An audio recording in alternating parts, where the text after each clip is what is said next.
Hi, I'm Brian Niedert, and this is my video log for USD's Speech 101 class.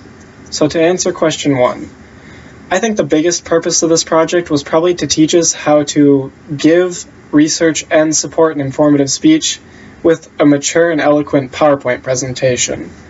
I think that a lot of people think that you need way more words on a slide, or you need cool animations or something to make it work out, but this project in the book kind of teaches you how to keep it simple and mature and eloquent and keep you concise and to the point while properly supporting it all. I felt pretty good going into this speech presentation knowing that I wouldn't actually have to give it in front of a real audience, which, I mean, normally that wouldn't bother me, but in the case of this online class, my audience tends to be my family, which just generally freaks me out more than a crowd of strangers.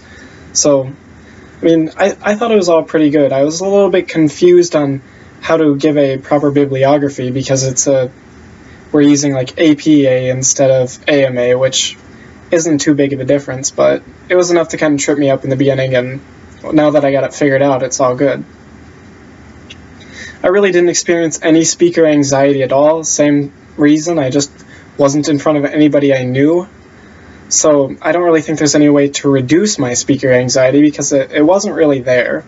I think my biggest problem was just not stuttering and still trying to stay clear and concise, but I think that that's more of just a case-to-case basis rather than a general problem overall. I feel like the technology was adequately prepared. It was kind of a struggle to figure out how to embed the audio and get everything to play properly without me touching anything. But after I got that kind of figured out, it was alright. In terms of structure and organization, I think the transitions felt really good. I liked how in the outline it kind of showed us how to summarize your first point, and then connect your second point to your first point, and then summarize that point, connect it, and so on. That felt really good to me. That worked out well. I think the oddest part was probably the introduction. For me, was just a little bit goofy because it's kind of hard to give the introduction without just stating my points and then my thesis and then going into it. I'm usually pretty long-winded, but for some reason this one I had a little bit of trouble just not stating my points in the introduction, so kind of trying to write that and make it sound good was just a little bit odd to me. For my audience, usually whenever I write speeches, like for speech class or for this speech class, I generally just consider them like I'm talking to them like they're my friends, and I'm just kind of casual about it.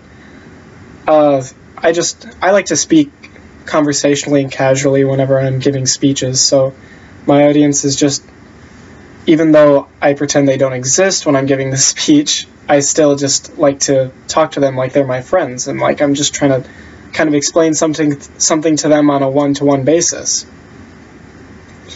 I feel like the speech itself worked, my research worked out well. I think everything kind of lined up to support my topic really well, considering the topic itself isn't generally all that well supported, or so I thought.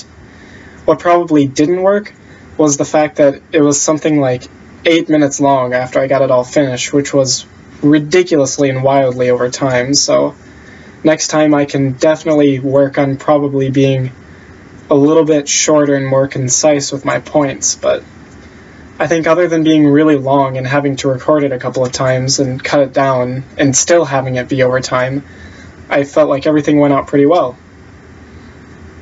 I feel like if I could connect this to the book anywhere, you know, everybody else is probably already saying this, but I think like in the Speaker's Primer book, the chapter 15, the presentation aids, that helped me the most in this project, you know, teaching me how to kind of do a proper presentation and make it look nice. And like on page 140, it just gives you a short little thing, do's and don'ts, you know, make sure you have short points and you're not ridiculous and you don't have all these weird animations and stuff. So I really liked kind of all of that, and I liked how it showed you kind of what your graphs should look like, how they should be simple and organized and to the point, and I thought that was really cool, and that actually helped me out a lot in keeping the bullet points short and to the point, which worked out well.